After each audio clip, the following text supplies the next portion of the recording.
গত বছর আইপিএলে লখনৌ সুপার জায়ান্টস প্লে অফে জায়গা করে নিতে পারেনি।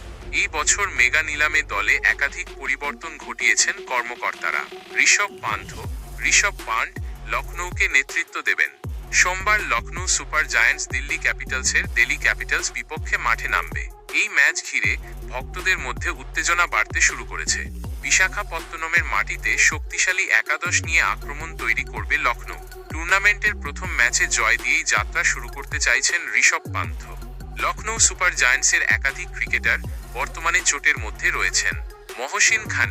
মহসিন খান চোটের কারণে দলে এসেছেন শার্দুল ঠাকুর। পিঠের চোটের কারণে মায়াঙ্ক ইয়াদাভ এই বছর আইপিএলের প্রথম দিকে অংশগ্রহণ করবেন না। আবেশ খান হাঁটুর চোট থেকে ধীরে ধীরে সেরে উঠছেন। আকাশদীপ পিঠের চোট সারিয়ে আইপিএলের আগে মাঠে ফিরে